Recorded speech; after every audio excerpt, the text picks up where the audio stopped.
부모와 자녀 사이라면 모든 것을 솔직히 공유해야 한다고들 하지요. 하지만 정말 모든 진실이 가족의 화목을 가져다 줄까요? 사실 자녀에게 절대 밝히지 않는 편이 더 나은 비밀도 존재합니다. 말 그대로 진실이 때로는 치명적인 독이 될 수 있다는 말처럼 이 비밀들이 드러나는 순간 탄탄했던 가족의 유대가 한순간에 무너질 위험이 있습니다. 아무리 가깝다고 해도 입 밖에 내서는 안 될 금기의 영역이 분명히 있기 마련이니까요. 진실을 전부 드러내는 것이 언제나 옳지는 않습니다. 오히려 조심스럽게 꺼내야 하는 말들이 있고 더 나아가 아예 하지 않는 것이 좋은 말들도 있지요. 특히 재산과 자식 간의 관계를 크게 뒤흔들 수 있는 비밀들은 각별히 주의해야 합니다. 그렇다면 자녀에게 절대 발설해서는 안 될 5가지는 무엇일까요? 지금부터 하나씩 살펴보도록 하겠습니다.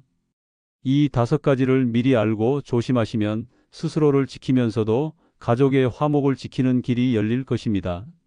자녀에게 말하지 않는 편이 오히려 현명하다고 여겨지는 5가지 사례를 통해 왜 자식에게 특정 이야기를 꺼내면 관계에 금이 갈 수 있는지 하나씩 파헤쳐 보겠습니다. 내 경우도 비슷한데 싶은 장면이 나타나면 부디 편하게 댓글로 의견이나 질문을 전해주세요. 구독과 좋아요, 그리고 알림 설정까지 해두시면 이처럼 가족 관계에 도움이 되는 다양한 이야기를 계속해서 함께 나눌 수 있습니다. 채널 지혜의 풍경 끝까지 함께 해주세요. 첫 번째 사연은 대전에 사시는 이명숙님께서 보내주신 이야기입니다. 두 자녀가 모두 사이가 좋았다고 합니다. 첫째는 대기업에서 안정적으로 일하면서 동생에게 도움도 많이 줬고, 둘째도 형을 믿고 따르는 관계였죠. 그런데 어느 날 첫째가 갑작스럽게 회사에서 퇴직을 하게 됐습니다. 처음엔 당황스러웠지만 곧 새로운 도전을 결심했습니다. 바로 치킨집 창업이었습니다. 문제는 자금 마련이었습니다. 퇴직금으로는 턱없이 부족했기 때문에 첫째는 어머니인 이명숙님을 찾아와 간절히 부탁했습니다. 지금이 아니면 기회가 없을 것 같아요. 도와주시면 꼭 갚겠습니다. 그 애절한 모습에 마음이 약해진 이명숙님은 결국 집을 담보로 2억 원을 대출받아 첫째에게 건네줬습니다. 원래 계획은 가게가 안정되면 한 달에 얼마씩 갚아 나가겠다는 것이었죠. 처음엔 잘 될 것만 같았습니다. 첫째도 열심히 일했고 동생과의 사이는 여전히 끈끈했죠. 그런데 둘째가 우연히 이 사실을 알게 되면서 상황이 달라졌습니다. 알게 된 계기는 둘째의 전세 자금 문제였다고 합니다. 둘째는 전세 보증금이 얼마 올랐는데 집에서 조금만 도와줄 수 없을까? 하고 물었지만 그때 이명숙님은 돈이 전혀 없다고 말했습니다. 사정을 모르는 둘째는 집 사정이 정말 안 좋은가 보다 하고 체념했는데 며칠 뒤 가족 모임에서 우연히 치킨집에 2억을 보탰다는 얘기를 듣게 된 겁니다. 둘째는 충격을 받았습니다. 우리 집이 어렵다며 전세 자금은 못 준다고 해놓고 형에게는 2억이나 빌려줬단 말이야? 하는 배신감에 마음이 복잡해졌죠. 결정적으로 문제였던 건 집 담보 대출이라는 사실이었습니다. 둘째는 어떻게 집까지 담보로 잡으면서 형만 돕냐고 거세게 항의했습니다. 결국 형제간의 우애는 한순간에 무너졌고 둘째는 부모님 댁에 발길을 끊어버리고 말았습니다. 이명숙님은 뒤늦게야 사태의 심각성을 알게 됐습니다. 어차피 가족끼리 주고받은 돈인데 뭐가 문제겠어 라는 안일한 생각이 화근이었던 거죠. 사실 첫째가 힘들 때 도와주고 싶은 마음은 인지상정이지만 그 규모가 크다 보니 다른 자녀에게도 미치는 파장이 상당했습니다. 둘째는 자신만 제외된 느낌에 깊이 상처받았고 형에게만 편애를 하느냐고 서운함을 토로했습니다. 답답한 마음에 이명숙님은 주변에 조언을 구했습니다. 돌아온 답은 한결같았습니다. 금전 문제가 얽히면 가족 간이라도 오해가 쉽게 생긴다. 특히 거액을 빌려주거나 선뜻 지원할 땐 다른 자녀가 어떻게 받아들일지 먼저 생각해 봐야 한다는 것이었죠. 또 가족이라도 금전 지원 방식과 규모를 투명하게 합의하거나 아니면 굳이 말하지 않는 편이 좋다는 의견도 있었습니다. 지금 이명숙님은 어떻게 하면 둘째의 마음을 돌릴 수 있을지 고민 중입니다. 형제끼리 깊어진 골을 메우는 일이 쉽진 않지만 그래도 용기를 내어 대화를 시도해 볼 생각이라고 합니다. 우선 둘째가 느꼈던 섭섭함을 인정하고 집 담보 대출에 대한 상황도 솔직히 털어놓을 예정이라고 해요. 그 후에 첫째에게도 너무 큰 부담을 부모가 안게 만든 건 아닌지 돌아보도록 권유할 계획입니다. 전문가들은 조언합니다. 가족이라서 모든 걸 솔직하게 말하면 좋을 것 같지만 때로는 금전 이야기를 꼭 다 공개하지 않아도 됩니다. 혹은 미리 자녀 모두와 상의해서 공정하게 느낄 만한 대책을 세우는 게 좋지요. 결국 중요한 것은 균형과 소통입니다. 어느 한쪽에만 치우친 지원을 했다면 나머지 자녀에 대한 배려 방법을 꼭 마련해야 갈등을 피할 수 있겠죠. 이처럼 한번 금이 간 형제 관계는 되돌리기 어려울 수도 있습니다. 그렇지만 대화의 실마리를 다시 잡을 수 있다면 조금씩 회복되는 경우도 많습니다. 가족이라는 이름은 결국 서로를 지켜주는 울타리이기도 하니까요. 두 번째 사례는 재산 분배라는 더 큰 문제로 고민하는 사연을 살펴보겠습니다. 유산 상속 이야기에 관심 있는 분들이라면 꼭 알아두셔야 합니다. 부산에 사시는 강정희 님께서 보내주신 사연인데요. 가정마다 재산이나 유산 문제는 늘 민감한 부분이죠. 특히 여러 자녀가 있을 경우 누구에게 얼마만큼 물려줄 것인지 고민하다 보면 갈등이 생기기 쉽습니다. 강정희 님은 남편이 일찍 세상을 떠나는 바람에 혼자서 세 자녀를 키워냈다고 합니다. 커다란 집이나 땅이 있는 건 아니었지만 젊은 시절부터 열심히 일해서 모은 적금과 소형 아파트 두 채가 전 재산이었죠. 자녀들도 각자 제 길을 찾아가면서 별다른 문제가 없었는데 어느 날부터인가 혹시라도 갑작스러운 일이 생기면 남은 재산은 어떻게 나눠야 하지? 라는 고민이 가슴 한편을 무겁게 누르기 시작했다고 해요. 처음엔 단순한 생각이었습니다. 내가 가진 것들은 세 자녀에게 골고루 나누면 되겠지. 하지만 막상 구체적으로 계산해 보니 적금과 부동산을 세 등분하는 게 그리 간단치가 않았습니다. 게다가 큰딸은 결혼 후에도 경제적으로 넉넉하지 않아 도움을 받길 원하고 있었고 둘째는 어느 정도 형편이 안정된 상태였습니다. 셋째는 아직 독립하지 못해 학자금 대출을 갚느라 허덕이는 상황이었죠. 이쯤 되자 강정혜 님은 자녀들과 상의해야겠다는 생각이 들었습니다. 그런데 문제는 자녀들이 각자 처한 상황에 따라 원하는 바가 제각각이었다는 데 있습니다. 큰딸은 집 한 채를 내 앞으로 해주면 나중에 동생들에게 조금 더 양보할 수 있다고 했고 둘째는 굳이 지금 집을 물려받고 싶진 않지만 현금으로 조금 더 분배받으면 좋겠다는 입장이었습니다. 셋째는 아직 젊으니 돈보다는 집 한 채를 받아 월세라도 받으면 좋겠다고 말했습니다. 그렇게 서로의 욕심과 사정이 교차하는 가운데 강정희 님은 갑자기 큰 두려움이 생겼다고 합니다. 내가 재산을 분배하겠다는 마음으로 자녀들과 대화를 시작했는데 오히려 아이들 사이에 묘한 경쟁심이 싹트고 있는 건 아닐까? 얼마 전까지만 해도 사이가 좋아 보이던 자녀들이 혹시 재산 문제 때문에 원망이나 질투를 느끼는 건 아닌지 걱정이 커진 거죠. 설상가상으로 큰딸과 셋째 사이에 의견 충돌이 생겼습니다. 큰딸은 내가 장녀니까 엄마 곁을 오래 지켰고 또 경제적으로 힘든 시기에 도움도 많이 드렸으니 집을 받는 게 당연하다고 주장했고 셋째는 집은 장남 장녀만 받는 게 아니라 필요와 여건을 따져 균형 있게 나눠야 한다고 맞섰습니다. 이런 상황이 반복되면서 재산 이야기가 나오기만 하면 가족 모임이 서먹해지고 말았습니다. 강정희 님은 결국 깊은 고민 끝에 변호사와 상담을 받아보기로 했습니다.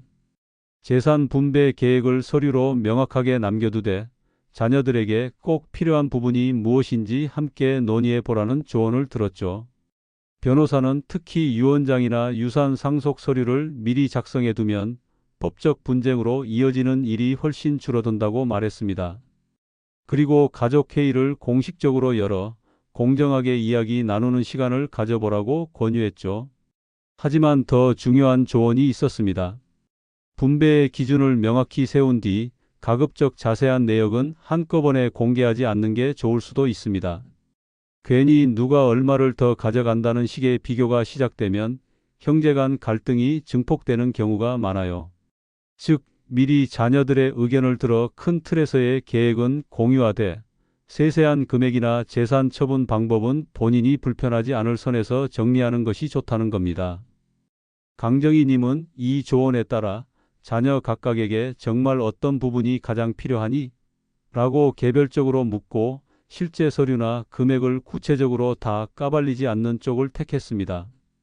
그 결과 큰딸에게는 일정 부분의 현금을 먼저 주는 대신 나머지 부동산은 본인이 생존해 있는 동안 보유하겠다는 계획을 세웠고 둘째와 셋째에게도 공정성을 느낄 만한 대안을 마련했습니다. 물론 모두가 만족하는 최상의 결과는 아닐 수 있지만 최소한 자녀들이 서로를 의심하거나 다투는 상황은 피하고 싶었기 때문이죠. 결국 재산을 분배하는 일은 단순히 자녀에게 물려주는 것 이상의 의미가 있는 것 같습니다. 평생을 애쓰며 모은 자산인 만큼 이를 계기로 자녀들이 서로를 원망하게 된다면 얼마나 안타까운 일이겠습니까? 강정희님은 지금도 가족들이 서로를 이해하고 양보할 수 있도록 조금씩 대화를 이어가는 중입니다. 재산 분배 계획이라는 말 자체가 너무 딱딱하게 들리지만 사실 그 안에는 한평생 쌓아온 부모의 마음과 자식들의 인생 설계가 담겨 있는 셈이죠. 이번에는 자식의 배우자에 대한 불만이라는 주제 속에서 한층 더 복잡해진 상황을 다뤄볼까 합니다. 서울에 사시는 김영희 님의 사연인데요. 이 사연은 며느리가 못마땅해서 아들에게 계속 흉을 보다 보니 결국 아들마저 등 돌린 안타까운 사례입니다. 김영희 님은 평생을 아들 하나만 바라보고 살았다고 해도 과언이 아닙니다. 남편이 일찍 세상을 떠나는 바람에 아들을 키우면서 온갖 애를 썼죠. 아들도 그런 어머니를 지극히 존경했고 둘은 누구나 부러워할 정도로 각별한 사이였다고 합니다. 문제가 생긴 건 아들이 결혼해서 며느리를 데려온 이후부터였습니다. 며느리는 자신감이 넘치고 적극적인 성격이었습니다. 김영희 님은 처음엔 그 점이 마음에 들었습니다. 요즘 젊은이들은 활발하구나. 우리 아들도 잘 챙겨주겠지 하고 기대했죠. 그런데 시간이 흐르면서 며느리의 발랄함이 오히려 너무 제멋대로인 거 아닌가 하는 불만으로 바뀌어 갔습니다. 예를 들어 명절에 가족 모임을 하면 며느리는 늘 중심에 서서 웃고 떠들며 분위기를 주도했지만 정작 김영희 님과 살가운 대화를 나누거나 어른을 챙기는 모습은 보이지 않았던 겁니다. 처음엔 마음속으로만 서운해했습니다. 요즘 아이들이 다 그렇지 뭐 하고 참으려 했죠. 그런데 점점 사소한 일들이 쌓여 스트레스로 번졌습니다. 며느리가 인사 한마디 툭 하고 곧장 방으로 들어가 버릴 때도 있었고 김영희 님이 식사 준비를 하는데 며느리는 거실 소파에 앉아 스마트폰만 만지작거릴 때도 있었습니다. 한두 번이면 그러려니 했지만 이런 일이 반복되니 나를 무시하는 걸까? 하는 의심과 서운함이 커졌죠. 결국 김영희 님은 아들에게 털어놓기 시작했습니다. 내 아내가 좀 너무하다는 생각 안 드니? 나랑 눈도 잘 안 마주치고 예의가 없는 것 같아. 아들은 처음엔 엄마, 요즘 세대는 좀 다르잖아요. 그걸로 너무 속상해하지 마세요 라며 달래주었습니다. 그 말에 마음이 조금 풀리는 듯 했지만 시간이 지날수록 상황은 나아지지 않았습니다. 김영희 님의 서운함은 커져만 갔고 결국 아들만 만나면 며느리 흉을 보게 됐습니다. 너도 알다시피 내 아내는 말이야 라는 말로 시작해 며느리가 집안에서 얼마나 무성의하게 구는지 자기 기분을 얼마나 상하게 만드는지 하소연했죠. 아들은 한동안 들어주곤 했지만 어느 순간부터는 피로감을 드러내기 시작했습니다. 엄마, 제발 그만 좀 하시면 안 돼요? 저도 제 아내 편에서 이해해 보려고 노력하고 있는데 엄마가 계속 이렇게 불만을 얘기하시면 난 어떡하라고요? 사실 아들도 갈등의 소용돌이 속에 있었습니다. 한쪽엔 평생 자신을 키워준 어머니가 있고 다른 한쪽엔 인생을 함께 살아가야 할 아내가 있으니 양쪽 중 누군가를 선택한다는 것 자체가 괴로웠던 거죠. 그래도 어머니가 워낙 서운해하니 아내에게 엄마한테 조금 더 잘해줄 수 없느냐고 조심스럽게 말을 꺼냈지만 아내 역시 처음부터 날 탐탁지 않아 하셨으면서 내가 어떻게 더 다가가겠느냐고 울분을 토했습니다.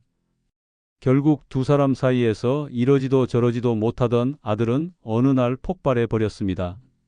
엄마, 아내 험담하는 얘기 그만 좀 해요. 나도 힘들단 말이에요. 대화가 격해지자 아들은 소리 지르며 집을 뛰쳐나갔고 며칠 뒤부터는 아예 연락을 끊어버렸다고 합니다. 한동안 제가 전화를 걸어도 받지 않더군요. 문자에도 답이 없고 김영희님은 그제야 상황이 심각해졌다는 걸 깨달았습니다. 결혼 전엔 매일같이 안부를 물으며 다정하게 대화하던 아들이었는데 지금은 얼굴 보기도 어려워진 거죠. 김영희님은 주위에 속상함을 호소했습니다. 나는 그저 내 마음을 털어놓은 것뿐인데 아들이 어떻게 이럴 수가 있나요? 무슨 잘못을 했길래 나를 이렇게 내팽개치는 거죠? 그때 어느 지인이 조심스레 말했습니다. 본인 입장에서는 단순히 하소연일지 몰라도 아들 입장에서는 자기 배우자를 계속 헐뜯는 것처럼 들릴 수도 있잖아. 그러다 보면 그 스트레스를 어떻게 해결해야 할지 몰라서 결국 거리를 두게 된 거 아닐까? 처음엔 억울하고 분통이 터졌지만 시간이 지나면서 김영희 님도 어느 정도 수긍하게 됐다고 합니다. 내가 너무 밀어붙였나? 조금 더 며느리 마음을 알아주려고 노력했어야 했나? 하는 후회가 밀려왔죠. 아들도 잃고 며느리와의 관계도 멀어져 버리니 이제는 어떻게 화해의 실마리를 찾아야 할지도 막막한 상황이라고 합니다. 주변 사람들은 며느리를 향한 불만이 있더라도 아들 귀에 대놓고 계속 흉을 보면 부담이 너무 커진다. 그러면 아들은 둘 사이에서 혼란만 커질 뿐이라고 조언합니다. 오히려 며느리와 직접 대화를 시도하거나 전문가의 중재를 받아보는 것이 현명할 수 있다는 거죠. 지금 김영희 님은 아들에게 어떻게 다시 손을 내밀어야 할까 고민 중이라고 합니다. 애초에 조금 더 신중하게 대화를 했더라면 이런 파국까지 오진 않았을 거라는 아쉬움도 크게 느끼고 계시고요. 자식 배우자에 대한 불만을 쌓아두면 결국 자식과의 관계마저 깨질 수 있습니다. 가족이라는 울타리가 가장 든든한 힘이 되어야 하는데 지나친 하소연이 다리를 끊어버리는 안타까운 상황이 벌어지고 마는 것이죠. 다음 사연에서는 자식 간의 비교를 다루며 형제 자매 사이에서도 생길 수 있는 갈등 양상을 좀 더 깊이 살펴보겠습니다. 광주에 사는 김순자님의 이야기인데요. 언뜻 보면 사소한 말 한마디가 형제 자매 사이를 얼마나 깊게 갈라놓을 수 있는지를 보여주는 사례입니다. 김순자님에게는 두 형제가 있습니다. 첫째는 학창 시절부터 공부를 잘해 대학을 우수한 성적으로 졸업했고 둘째는 예체능 분야에 재능이 있어 조금 다른 길을 걸어왔지요. 처음엔 서로를 응원하며 잘 지내는 듯 했는데 어느 순간부터 둘째가 가족 모임에 잘 나오지 않는 일이 잦아졌다고 합니다. 처음엔 바쁘겠지 하고 넘겼지만 몇 달이 지나도 둘째가 계속 연락을 피하자 이상하다는 생각이 들었습니다. 김순자님이 어렵게 통화를 시도해 봤더니 둘째가 울분에 찬 목소리로 이렇게 말하더랍니다. 엄마는 늘 형이랑 나를 비교하시잖아요. 형은 공부 잘하고 회사에서도 잘 나간다. 너도 형 좀 닮아서 이러저러해야 한다 그런 말들이 나한테는 너무 큰 상처가 됐어요. 김순자님은 순간 내가 도대체 무슨 말을 했길래 저 아이가 이렇게 힘들어할까? 되짚어보게 됐습니다. 그러고 보니 평소 아무 의도 없이 내 형은 회사에서 승진도 빨리 했다는데 넌 어떻게 지내니? 라고 묻는다든지 너도 형처럼 일찍 자리 잡으면 좋으련만 같은 말을 자주 했던 기억이 떠올랐다고 해요. 그 말이 둘째에게는 마치 형보다 못한 존재처럼 느껴지게 했다는 걸 뒤늦게 깨달았습니다. 문제는 그뿐만이 아니었습니다. 첫째 역시 속상해하고 있었습니다. 왜 맨날 나를 예로 들면서 동생을 다그치세요? 동생한테 괜히 미안한 마음이 든단 말이에요. 이렇게 하소연했던 거죠. 김순자님 입장에선 내가 일부러 너희를 갈라놓으려는 건 아니다라고 항변하고 싶었지만 자식들이 이미 서로 어색해진 뒤였습니다. 둘째는 형도 그냥 엄마의 도구일 뿐이라며 연락을 끊어버렸고 첫째는 동생을 도와주고 싶어도 거리를 두니 방법이 없다며 답답해했습니다. 결국 김순자님은 전문 상담가를 찾아갔습니다. 상담가는 부모가 자녀를 비교하는 건 흔히 볼 수 있는 일이지만 상대적 박탈감을 크게 키울 수 있다는 점을 간과하면 안 된다고 지적했습니다. 특히 형은 이만큼 했는데 너는 왜 못하냐는 식의 말이 누적되면 비교당하는 자녀 입장에서는 무력감과 소외감을 느낄 수 있다는 겁니다. 한편 모범으로 언급되는 자녀 역시 부담을 느껴 동생과의 사이가 멀어질 수 있다고도 설명했죠. 상담가는 자녀마다 성향과 강점이 다르다는 점을 인정해 주는 게 중요하다고 조언했습니다. 첫째가 회사 생활에서 두각을 나타내고 있다면 둘째는 예술적 재능을 키울 수 있게 격려해 주라. 그리고 둘 다 잘하고 있다는 말을 자주 해주는 게 좋다. 실제로 자녀 간의 비교를 멈추고 나면 형제 자매 관계가 훨씬 부드러워지는 경우가 많다고 합니다. 김순자님은 마음을 다잡고 먼저 둘째에게 진심을 담은 문자를 보냈습니다. 엄마가 생각 없이 했던 말들이 내게 큰 상처가 되었구나. 너의 길을 격려해 주지 못해서 미안하다. 이제부터는 내가 원하는 방향을 응원하마. 이런 식의 솔직한 사과와 다짐이 담긴 내용이었습니다. 시간이 좀 걸렸지만 둘째도 조금씩 마음을 열어주었고 첫째 역시 동생이 힘들어할 때 곁에 있어 주겠다며 노력하고 있습니다. 한번 갈라진 형제 자매의 우애를 회복하는 일은 쉽지 않습니다. 하지만 늦었다고 느껴질 때가 가장 빠른 때라는 말이 있듯 진심 어린 대화와 인정이 있다면 관계가 회복될 가능성은 충분합니다. 김순자님은 그 경험을 통해 이제야 아이들이 얼마나 다른 개성과 장점을 지녔는지 알게 됐다며 앞으로는 절대 자녀를 비교하지 않겠다고 다짐했다고 합니다. 자녀 간의 비교는 부모가 무심코 던지는 말로도 쉽게 시작됩니다. 너도 형처럼 좀 해봐라, 동생을 본받아라 같은 말은 애정을 담고 있다 해도 상대방에겐 압박감을 줄 수 있으니까요. 다음 사연에서는 부부 사이를 자식에게 흉보는 문제가 어떻게 가정의 평화를 깨뜨리는지 살펴보겠습니다. 인천에 사는 최경숙님은 올해 70을 바라보는 나이로 자녀들도 이미 자녀를 둔 어른이 되었습니다. 그런데 되짚어보면 남편 흉을 자녀에게 털어놓기 시작한 건 자녀가 결혼하기 훨씬 전부터였다고 하네요. 최경숙님 남편은 퇴직 후에도 집안일에 전혀 관심이 없었고 친구들을 만나 술자리를 갖는 일이 잦았습니다. 퇴직하고 나서 좀 더 가정에 전념할 줄 알았지만 오히려 마음 놓고 놀러 다닌다는 느낌이 컸다는 겁니다. 그러다 보니 최경숙님은 일찍부터 자녀들에게 이런 서운함을 자주 얘기하게 됐습니다. 자녀가 집에 들을 때마다 내 아빠는 아직도 정신을 못 차려서 집안일이라곤 손도 안 대네라든지 오늘도 친구들 만나러 나갔어. 내가 뭔가 말하기도 이제 지쳤다는 식의 한탄을 자주 늘어놓았다고 해요. 문제는 이런 이야기를 듣는 자녀들 역시 이미 40대 중년이 되었고 그들 또한 자신의 가정과 일이 바쁘다는 겁니다. 엄마, 그건 엄마랑 아버지가 직접 해결하셔야 해요 라고 말하면서도 매번 들을 때마다 부담이 심했다고 합니다. 특히 둘째 아들은 엄마가 아버지 흉을 너무 자주 보니까 차라리 연락을 덜 하는 게 낫겠다는 생각이 들더라고까지 말할 정도였다고 해요. 시간이 흐르면서 자녀들은 점점 부모님 댁에 발걸음을 끊기 시작했습니다. 명절이나 가족 행사 같은 중요한 날에만 얼굴을 비치고 평소에는 잘 오지 않는 패턴이 된 거죠. 최경숙님은 다들 바빠서 그런가 보다 하고 넘기려 했지만 어느 날 큰딸이 털어놓은 이야기에 충격을 받았습니다.